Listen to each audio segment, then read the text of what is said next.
எவர்கள் ஈமான்கு நற்செயல்கள் செய்தார்களோ அவர்களுடைய பாவங்களை நிச்சயமாக நாம் நீக்கிவிடுவோம், மேலும் அவர்களுக்கு கூலி வழங்குவோம். அஸ்ஸலாமு அலைக்கும் வரஹ்மத்துல்லாஹி வபரகாத்துஹு. கண்ணியத்திற்குரிய சகோதர சகோதரிகளே, எல்லாம் வல்ல அல்லாஹ்வின் நல்லடியார்களே, அல்லாஹ்வுடைய மாபெரும் கிருபையினால் நம்மளுடைய அல் குர்ஆன் தப்சீர் பயணத்தில் 29வது அத்தியாயமாக இருக்கக்கூடிய சூரத்துல் அன்கபூத் சிலந்தி என்கின்ற சொல்லக்கூடிய அத்தியாயத்தில் நாம் 6 பாடங்களாக 6 வசனங்களை இதுவரைக்கும் நிறைவு செய்திருக்கின்றோம். இன்னைக்கு 7வது பாடமாக 7வது வசனத்தை நாம் பார்க்க இருக்கின்றோம்.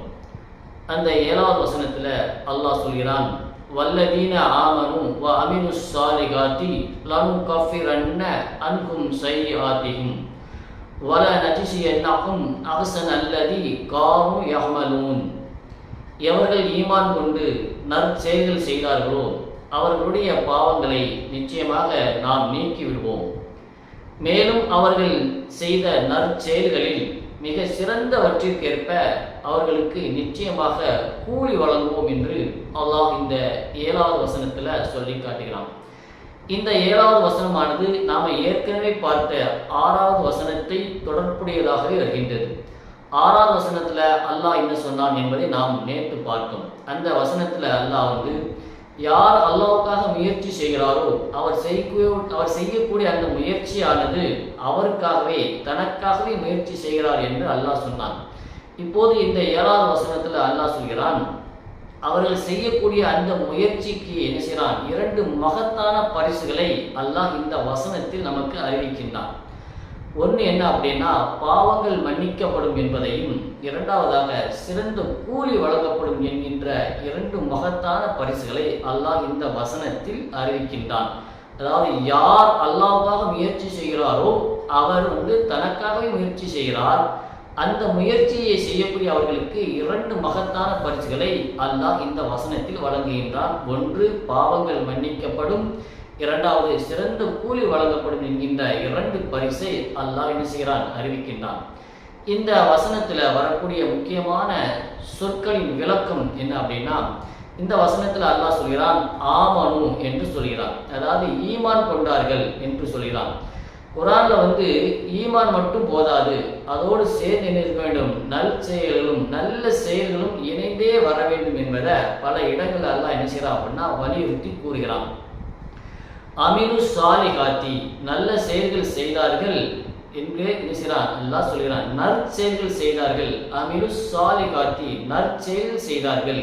இந்த நற்செயல் என்பது என்றால் என்ன, நற்செயல் என்பது என்ன அப்படின்னு பார்த்தோம் அப்படின்னா, நாம் தொழக்கூடிய தொழுகை, நாம் வைக்கக்கூடிய நோன்பு, நாம் கொடுக்கக்கூடிய ஜகாத்து, அதே மாதிரி பெற்றோருக்கு நன்மை செய்கிறது, உண்மையையே பேசுறது, அயலாருக்கு உதவுறது, நல்ல ஒழுக்கமான வாழ்க்கை வாழ்வது, அது மட்டும் இல்லாமல் அல்லாஹ்வுடைய திருப்தியை நாடி நாம் செய்யக்கூடிய ஒவ்வொரு ஹலாலான நன்மையுமே என்ன செய்யும், இந்த நற்செயல்களில் அடங்கும். அதைத்தான் அல்லாஹ் சொல்லி காட்டுகிறான், அமினு ஸாலிகாத்தி நற்செயல்கள் செய்தார்கள் என்று சொல்கிறான். அதுக்கு பிறகு சொல்கிறான் லனுகஃபிரன்ன என்று சொல்கிறான், நிச்சயமாக நீக்கி விடுவோம். இங்கு அல்லாஹ் மிகுந்த உறுதியோடு நமக்கு ஒரு வாக்குறுதியை அளிக்கின்றான். கஃபாரா என்பதனுடைய பொருள் என்னன்னா, மறைத்தல், அழித்தல், மன்னித்தல். இந்த 3 பொருட்களை இந்த கஃபாரா என்கின்ற வார்த்தை என்ன செய்கிறது, நமக்கு தருகிறது. அதாவது பாவங்களினுடைய விளைவுகளை அல்லாஹ் தனது அருளால் நீக்கி விடுகின்றான். லனுகஃபிரன்ன நிச்சயமாக நீக்கி விடுவோம் என்று என்ன செய்கிறான் அல்லாஹ் சொல்லுகிறான். மேலும் சொல்லுகிறான் அஹ்சன், அஹ்சன் என்று என்ன செய்கிறான் அல்லாஹ் சொல்கிறான், மிகச் சிறந்தது என்று சொல்கிறான். அல்லாஹ் நீதியோடு மட்டுமில்லாமல் அருளுடனும் என்ன செய்கிறான், நம்மை நடத்துகிறான். நற்செயல் செய்யக்கூடியவர்களை அல்லாஹ் என்ன செய்கிறான், நீதியோடு நடத்துவது மட்டுமல் அவனுடைய அருளோடு நம்மை நடத்துகிறான். அடியாருடைய நல்ல செயல்களை உயர்வாக மதித்து அதற்கேற்ப வெகுமதிகளை என்ன செய்கின்றான் அல்லாஹ் வழங்குகின்றான் என்கின்ற அழகான ஒரு தத்துவத்தை இந்த வசனம் நமக்கு சொல்லி காட்டுகிறது. இந்த வசனத்தின் ஆழமான தப்சீர் என்ன அப்படின்னா, ஒன்று ஈமான் மற்றும் நற்செயல், இந்த இரண்டும் குர்ஆன்ல பார்த்தோம் அப்படின்னா இரண்டும் ஒன்றாகவே வரும். பல இடங்கள்ல குர்ஆன்ல பல இடங்கள்ல அல்லாஹ் சொல்கிறான், ஈமான் கொண்டார்கள், நற்செயல்கள் செய்தார்கள் என்று என்ன செய்வது? இணைந்தே வருகிறது. ஏன் இப்படி இணைந்து வருகிறது என்று சொன்னால், நல்ல செயல்கள் இல்லாத ஈமான் எப்பவுமே என்ன செய்யும்? பலவீனம் அடைந்துவிடும். அதே மாதிரி ஈமான் இல்லாத நல்ல செயல் அல்லாஹ்வுடைய பார்வையில முழுமையான இஃபாதத்தாக என்ன செய்யாது? அமையாது. ஒரு மரத்திற்கு வேர் எப்படி முக்கியமோ, அந்த வேர் மட்டும் முக்கியமல்ல, அந்த வேரோடு சேர்ந்து கனிகளும் இருக்க வேண்டும், காய்களும் இருக்க வேண்டும். இந்த இரண்டும் தேவைப்படுவது போல ஒரு மரத்திற்கு வேரும் தேவை, அதுக்கு கனிகளும் தேவை. இந்த இரண்டும் தேவைப்படுவது போல ஒரு முஃமினுக்கு ஈமானும் இருக்க வேண்டும், நல்ல செயல்களும் இருக்க வேண்டும். இந்த இரண்டும் என்ன செய்ய வேண்டும்? ஒரு மனிதனுக்கு, ஒரு முஃமினுக்கு அவசியமாக இருக்கின்றது. இரண்டாவதாக, அல்லாஹ்வினுடைய மன்னிப்பு எவ்வளவு விரிவானது என்பதையும் நாம் என்ன செய்ய வேண்டும்? சிந்திக்க வேண்டும். இந்த வசனம் நமக்கு ஒரு பெரிய நம்பிக்கையை அளிக்கின்றது. என்ன நம்பிக்கை அளிக்கின்றது? ஒரு மனிதர் கடந்த காலத்துல எவ்வளவோ பாவங்கள் செய்திருந்தாலும் அவர் அல்லாஹ்விடத்தில் ஈமானோடு உறுதியாக உண்மையாக தௌபா செய்து ஈமான் கொண்டு நல்ல செயல்களில் நிலைத்திருந்தார் என்றால், அதாவது செய்த பாவங்களுக்காக இறைவனிடத்தில் பாவ மன்னிப்பு கேட்டுவிட்டு அவர் செய்த தவறுகளை விட்டு விலகி நல்ல செயல்களில் அவர் தன்னுடைய வாழ்க்கை மீண்டும் அமைத்துக் கொண்டார் என்று சொன்னால், அந்த நற்செயலில் அவர் நிலைத்து இருந்தார் என்று சொன்னால், அல்லாஹ் என்ன செய்கிறான்? அவருடைய பாவங்களை மன்னிப்பதற்கு வல்லவனாக இருக்கின்றான். அல்லாஹ் அவருடைய பாவங்களை மன்னிக்க வல்லவன் என்கின்ற ஒரு விரிவான அல்லாஹ்வுடைய மன்னிப்பு எவ்வளவு பெரிய விரிவானது என்பதை நமக்கு காட்டுகிறது. இது அல்லாஹ்வுடைய அளவற்ற கருணையை நமக்கு என்ன செய்கிறது? நினைவூட்டுகிறது. மூன்றாவதாக, அல்லாஹ் நமக்கு கூலி வழங்குகின்றான். அந்த கூலி வழங்கக்கூடிய முறையை பற்றி நமக்கு சொல்கிறது. மனிதர்கள் என்ன செய்வாங்க அப்படின்னா, சில நேரங்களில் நல்ல செயல்கள் செய்வாங்க. சிலருக்கு ஏதாவது உதவி செஞ்சிருப்பாங்க, தன்னை அறிந்தோ அறியாமல் போகிற போக்கில் ஒரு உதவியை செய்திருப்பார்கள். ஆனால் இதை செய்வதன் மூலமாக நமக்கு நன்மை கிடைக்கும் என்பது அவர்கள் கவனித்திருக்க மாட்டார்கள். ஏதோ ஒருத்தருக்கு உதவி தேவைப்படுது, உதவி செஞ்சுட்டாங்க, இதன் மூலமாக நமக்கு நன்மை கிடைக்கும் என்பதை என்ன செஞ்சிருக்க மாட்டார்கள்? அவர்கள் கவனித்திருக்க மாட்டார்கள். சில நேரங்களில் அல்லாஹ் சொல்லி காட்டுகிறான், இதுல மனிதர்கள் சில நேரங்களில் நாம் செய்யக்கூடிய நல்ல செயல்களை செய்யலாம், கவனிக்காமல் இருந்திருக்கலாம். ஆனால் அல்லாஹ் என்ன செய்கிறான் என்று சொன்னால், அவர்கள் இதன் மூலமாக நமக்கு நன்மை கிடைக்குமா கிடைக்காது என்பதை கவனிக்காமல் போயிருந்தாலும் அல்லாஹ் என்ன செய்கிறான்? அவர்கள் செய்த அந்த சிறிய நன்மையாக இருந்தாலும் மறக்க மாட்டான் என்று, அதே மாதிரி நேர்மையான எண்ணத்தையும் அவர்கள் எந்த எண்ணத்தில் செய்தார்கள் என்கின்ற உள்ளத்தை என்ன செய்கிறான்? அல்லாஹ் அறிவான். அதற்குரிய வெகுமதியை என்ன செய்வான்? அல்லாஹ் வழங்குவான். அதற்குரிய சிறந்த வெகுமதியை அல்லாஹ் நிச்சயமாக வழங்குவான். நாம் ஒருத்தருக்கு ஏதாவது ஒரு வகையில் நம்மளை அறிந்தோ அறியாமல் என்ன செஞ்சிருப்போம்? திடீர்னு ஒரு உதவி செஞ்சிருப்போம். ஆனால் நாம் செய்யக்கூடிய இந்த உதவி, நாம் இவருக்கு உதவி செஞ்சால் நமக்கு நன்மை கிடைக்கும் என்பதை என்ன செஞ்சிருக்க மாட்டோம்? நாம் கவனித்திருக்க மாட்டோம். நாம் கவனிக்காமல் போயிருந்தாலும் அல்லாஹ் என்ன செய்கிறான்? அதை கவனித்து அந்த நன்மைகளை மறக்காமல் என்ன செய்கிறான்? நமக்கு பரிசாக தருகின்றான். மேலும் நாம் பார்த்த இந்த வசனத்தோடு தொடர்புடைய வசனங்களும் அல்லாஹ் தன்னுடைய திருமறையில் நிறைய இடங்களில் என்ன செய்கிறான்? சொல்லி காட்டுகிறான். அல்லாஹ் 9வது அத்தியாயத்தில் 120வது வசனத்தில் சொல்கிறான், நிச்சயமாக அல்லாஹ் நன்மை செய்வர்களின் கூலி என்ன செய்ய மாட்டான்? வீணாக்க மாட்டான் என்று நமக்கு என்ன செய்யலாம்? இந்த 9வது அத்தியாயத்தில் 120வது வசனத்தில் சொல்லி காட்டுகிறான். அதே மாதிரி நிச்சயமாக நல்ல செயல்கள் தீய செயல்களை நீக்கி விடுகின்றன என்று 11வது அத்தியாயத்தில் 114வது வசனத்தில் என்ன செய்கிறான்? அல்லாஹ் சொல்லி காட்டுகிறான். நாம் எவ்வளவுதான் பாவங்கள் செய்திருந்தாலும் நாம் இறைவனிடத்தில் பாவ மன்னிப்பு கேட்டு நல்ல காரியங்களை நாம் தொடர்ச்சியாக செய்யும் பொழுது நாம் ஏற்கனவே செய்த அந்த பாவங்கள் இந்த நல்ல காரியங்கள் மூலமாக என்ன செய்யப்படுகிறது? நீக்கப்படுகிறது என்கின்ற ஒரு அழகான ஒரு தத்துவத்தையும் இந்த வசனம் நமக்கு சொல்லி காட்டுகிறது. மேலும் நபிகள் நாயகம் ஸல்லல்லாஹு அலைஹி வஸல்லம் அவர்கள் சொன்னார்கள், அல்லாஹ்வை அஞ்சிக்கொள். ஒரு தீய செயலை செய்தால் அதற்கு பின்னர் ஒரு நல்ல செயலை செய். அந்த தீய செயல் என்ன செய்யும்? நீ செய்யக்கூடிய அந்த நல்ல செயல் அந்த தீய செயலை அழித்துவிடும். மேலும் மக்களிடம் நல்ல பண்புடன் நடந்து கொள் என்று அல்லாஹ்வின் தூதர் ஸல்லல்லாஹு அலைஹி வஸல்லம் அவர்கள் அழகாக நம்ம சொல்லி காட்டியிருக்கிறார்கள். இந்த வசனத்தில் அது மட்டும் இல்லாமல் இந்த வசனத்தின் மூலமாக நமக்கு கிடைக்கக்கூடிய வாழ்க்கை பாடங்கள் என்ன என்பதையும் நாம் பார்க்கலாம். நாம் முதலாவதாக நம்ம கடந்த காலத்தில் செய்தது நினைத்து என்ன செய்யக்கூடாது? விரக்தி அடையவே கூடாது. நான் நிறைய பாவம் செஞ்சிட்டேன் என்று அல்லாஹ்வுடைய கருணை என்ன செய்யக்கூடாது? விட்டுவிடவே கூடாது. நான் நிறைய பாவம் செஞ்சிட்டேன், அல்லாஹ் நம் மீது கருணையே காட்ட மாட்டான், அல்லாஹ் நம்மை மன்னிக்கவே மாட்டான் என்று நினைச்சக்கூடாது. அல்லாஹ்வின் மீது அல்லாஹ்வுடைய கருணையில நாம நம்பிக்கை இல்லாமல் செய்யக்கூடாது, இருக்கக்கூடாது. நாம் உண்மையான தௌஃபாவோடு என்ன செய்ய வேண்டும், அல்லாஹ்விடத்துல மன்னிப்பு கேட்டு நல்ல செயல்கள் நாம செஞ்சு ஆரம்பிச்சோம் அப்படின்னா அந்த நல்ல செயல்கள் நமக்கு புதிய வாழ்க்கைக்கு, நம்மளுடைய புதிய வாழ்க்கைக்கு ஒரு தொடக்கமாக அமையும். இரண்டாவதாக, சிறிய நற்செயல்களை என்ன செய்யாதீங்க, நீங்க உங்களுடைய வாழ்க்கையில அலட்சியப்படுத்தாதீங்க. நீங்கள் உங்களுடைய சகோதரனை பார்த்து புன்னகைக்கக்கூடிய ஒரு சின்ன சிரிப்பாக இருந்தாலும் என்ன செய்யுங்க, புன்னகைகள், அதையும் நல்ல செயல்கள் என்று அல்லாஹ்வின் பல ஹதீஸ்களில் நாம் பார்த்துருக்கிறோம். அதே மாதிரி நல்ல வார்த்தை, எப்பவுமே நல்ல வார்த்தைகள் பேச வேண்டும். நல்ல வார்த்தைகள் பேசுவது கூட நமக்கு ஒரு என்ன செய்யும், தர்மம் செய்த நன்மை பெற்றுத்தரக்கூடியதாகவும் நாம் இருக்கின்றது. அதே மாதிரி பிறருக்காக நாம் கேட்கக்கூடிய துவா, நாம் பிறருக்காக இறைவனுக்கு எதை கேட்கின்றோமோ அதுவே நமக்கும் அமைக்கும் என்று வானவர்கள் நமக்காக இறைவனத்தில் பிரார்த்திப்பார்கள் என்ற ஹதீஸையும் நாம் நிறைய இடங்களில் பார்த்திருக்கின்றோம். ஆனால் நாம் என்ன செய்யணும், நம்மளோட துவாக்கள் என்ன செய்யணும், பிறருக்காகவும் பிறருக்கும் சேர்த்து நாம் என்ன செய்ய வேண்டும், துவா செய்ய வேண்டும். நம்மகிட்ட நிறைய பேர் சொல்லியிருப்பாங்க, பாய் உங்களுடைய துவாவோட எங்களுக்கு சேர்த்து என்ன செய்யுங்க, துவா செய்யுங்க, உங்களுடைய துவாவோடு எங்களை சேர்த்துக் கொள்ளுங்கள் என்று அவர்கள் நம்மகிட்ட நிறைய நேரங்களில் கேட்டிருப்பாங்க.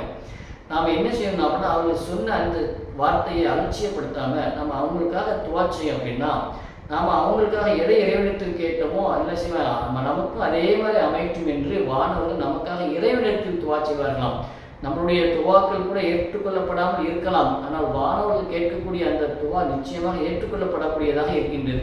எனவே நாம் என்ன செய்யணும் அப்படின்னா, பிறருக்காக அதிகமாக துவா செய்யக்கூடிய நல்ல பழக்கத்தை நாம் ஏற்படுத்திக் கொள்ள வேண்டும். இது கூட நல்ல செயல்கள் தான். அதே மாதிரி நமக்கு தெரிந்த குர்ஆன் வசனங்களை பிறருக்கு கற்றுக் கொடுக்க வேண்டும். கற்றுக் கொடுப்பது கூட நமக்கு நன்மையை பெற்றுத்தரும், அதுவும் நல்ல செயல்கள் தான். அதே மாதிரி இது எல்லாமே நாம் செய்யக்கூடிய, அல்லாஹ்வுக்காக செய்யக்கூடிய எந்த நல்ல காரியமாக இருந்தாலும் அது அல்லாஹ்விடத்தில் மிகப்பெரிய மதிப்பை நமக்கு நிச்சயம் பெற்றுத்தரும். மூன்றாவதாக, அல்லாஹ் நம்மளுடைய முயற்சியை பார்க்கின்றான். நாம் செய்த நன்மைகள், நாம் எவ்வளவோ நன்மைகள் செய்திருக்கலாம், அந்த நன்மைக்கு பலன் இந்த உலகத்தில் கிடைக்காவிட்டாலும் நிச்சயமாக என்ன செய்ய மாட்டான், அல்லாஹ் நாம் செய்த அந்த நல்ல செயல்களை மறக்க மாட்டான். அதற்குரிய பலனை இங்கு நமக்கு கிடைக்காவிட்டாலும், அதற்குரிய பாராட்டு நமக்கு இங்கே கிடைக்காவிட்டாலும் நிச்சயமாக அல்லாஹ்விடத்தில் மறுமையில் மிகப்பெரிய ஒரு பாராட்டை, மிகப்பெரிய ஒரு பொக்கிஷத்தை நிச்சயம் நமக்கு பெற்றுத்தரும் என்பதையும் நாம் என்ன செய்ய வேண்டும், இந்த வசனத்தின் மூலமாக அறிந்து கொள்ள வேண்டும். மேலும் இந்த வசனத்தில் நமக்கு சிந்திக்கக்கூடிய கேள்விகள் என்ன அப்படின்னா, நாம் நம்மளுடைய வாழ்க்கையில் ஒவ்வொரு நாளும் நம்மளை பார்த்து நிறைய கேள்விகள் கேட்க வேண்டி இருக்கு. அதில் சில கேள்விகள் என்ன அப்படின்னா, இந்த வசனம் நமக்கு சொல்லக்கூடிய, நம்ம கேட்கக்கூடிய கேள்விகள் என்ன அப்படின்னா, இன்னைக்கு நான் செய்த நல்ல செயல்கள் என்ன, இன்னைக்கு காலையிலிருந்து இரவு வரைக்கும் நம்மளுடைய வாழ்க்கையில நாம் இன்னைக்கு என்ன நல்ல செயல் செஞ்சோம், நாம் இன்னைக்கு எந்த நன்மையான காரியங்களில் நம்ம ஈடுபடுத்தி கொண்டோம் என்பதை நிச்சயம் நமக்குள்ளேயே கேள்வியாக கேட்டுக்கொள்ள வேண்டும்.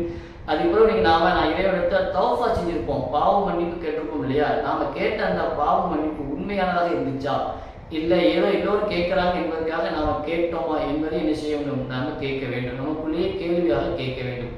அதற்கு பிறகு, நான் அல்லாஹ்வின் கருணையில் நம்பிக்கை வைத்திருக்கிறேன்டா, நிச்சயமாக அல்லாஹ் என்னுடைய பாவத்தை மன்னித்தே விடுவான், அல்லாஹ் கருணை உள்ளவன் என்று நாம் என்ன செய்ய வேண்டும், ஆணித்தரமாக ஆழமாக உறுதியாக கேட்டோமா, இல்லை அல்லாஹ் மன்னிச்சா மன்னிக்கிறான், மன்னிக்கேட்டா போறான், நம்ம கேட்டு வைப்போம் என்கின்ற எண்ணத்தில் நாம் கேட்டு இருக்கிறோமா என்பதை என்ன செய்ய வேண்டும், நாம சிந்திக்க வேண்டும், கேள்வியாக கேட்க வேண்டும்.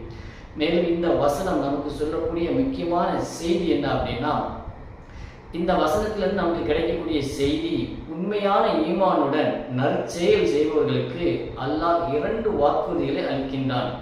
ஒன்று பாவ மன்னிப்பு மற்றும் சிறந்த வெகுமதி. இந்த 2 பரிசுகள் நமக்கு கிடைக்கிறது. நாம் நற்செயல்கள் செஞ்சோம் அப்படின்னா அல்லாஹ் நமக்கு இந்த 2 வாக்குறுதிகளை அளித்திருக்கின்றான். எனவே இந்த 2 வாக்குறுதிகளை நமக்கு கிடைக்க வேண்டும், நாம் பெற வேண்டும் என்று சொன்னால் ஈமானுடன் கூடிய நற்செயல்கள் நம்முடைய வாழ்க்கையில் தொடர்ச்சியாக இருக்க வேண்டும். இந்த வசனத்தில் நமக்கு கிடைக்கக்கூடிய சுருக்கமான பாடம், இந்த வசனம் நமக்கு கற்பிப்பது என்னவென்று சொன்னால், 1, ஈமான் மற்றும் நல்ல செயல்கள் இணைந்தே என்ன செய்ய வேண்டும், இருக்க வேண்டும். அல்லாஹ்வுடைய மன்னிப்பு மிக பரந்ததாக இருக்கின்றது. எந்த நற்செயலும் அல்லாஹ்விடத்தில் வீணாகாது. 4வதாக, மறுமையில் அல்லாஹ் மிகச் சிறந்த வெகுமதியை நமக்கு வழங்குகின்றான் என்கின்ற ஒரு சுருக்கமான பாடத்தை நமக்கு இந்த வசனம் கற்பித்து தருகின்றது. எனவே நாம் செய்யக்கூடிய எல்லா அமல்களும் நல்ல அமல்களாக இருந்துச்சு என்று சொன்னால் அதற்குரிய கூலி நிச்சயமாக இறைவனிடத்திலிருந்து நமக்கு கிடைக்கும். எனவே நாம் செய்யக்கூடிய அமல்களை ஈமானோடு இறை நம்பிக்கையோடு செய்ய வேண்டும். நம்பிக்கை இல்லாமல் செய்யக்கூடிய எந்த அமல்களும் இறைவனால் ஏற்றுக்கொள்ளப்படாது என்பதை நாம் என்ன செய்ய வேண்டும்? இந்த வசனத்தின் மூலமாக அறிந்து தெரிந்து அதன்படி நம்முடைய வாழ்க்கையை அமைத்துக் கொள்ள வேண்டும். இன்றைய துவா: யா அல்லாஹ், எங்கள் ஈமானை உறுதிப்படுத்துவாயாக, நற்செயல்களில் எங்களை நிலைத்திருக்க செய்வாயாக, எங்கள் பாவங்களை மன்னித்து எங்கள் சிறிய நற்செயல்களை கூட உன் அருளால் ஏற்றுக்கொள்வாயாக, மறுமையில் உன் மகிழ்ச்சியையும் சுவனத்தையும் எங்களுக்கு வழங்குவாயாக என்று அன்னிதினமும் நாம் என்ன செய்ய வேண்டும்? இந்த துவாவை நம்முடைய வாழ்க்கையில் கேட்க வேண்டும். அப்படிப்பட்ட பாக்கியத்தை அல்லாஹ் நம் அனைவருக்கும் தந்து அருள் செய்வானாக. இன்ஷா அல்லாஹ். அடுத்து வரக்கூடிய 8வது வசனத்தில் பெற்றோருக்கு நன்மை செய்வதனுடைய மகத்துவத்தையும் அதே நேரத்தில் அல்லாஹ்வுக்கு இணை வைக்கும்படி அந்த பெற்றோர்கள் நம்மை வற்புறுத்தினால் அவர்களுக்கு கீழ்ப்படியக்கூடாது, கட்டுப்படக்கூடாது என்கின்ற மிக முக்கியமான இஸ்லாமிய கொள்கையையும் அல்லாஹ் இந்த 8வது வசனத்தில் விளக்குகிறான். இது குடும்ப உறவு, பெற்றோர் உரிமை மற்றும் இறை நம்பிக்கை ஆகியவற்றின் சமநிலையை அழகாக எடுத்துரைக்கக்கூடிய வசனமாக இருக்கின்றது. இன்ஷா அல்லாஹ் அந்த வசனத்தை நம்ம அடுத்தடுத்த நாட்களில் தொடர்ச்சியாக பார்க்கலாம். கண்ணியத்திற்குரியவர்களே, நம்ம பயணத்தில் தொடர்ந்து பயணித்து கொண்டே இருங்கள்.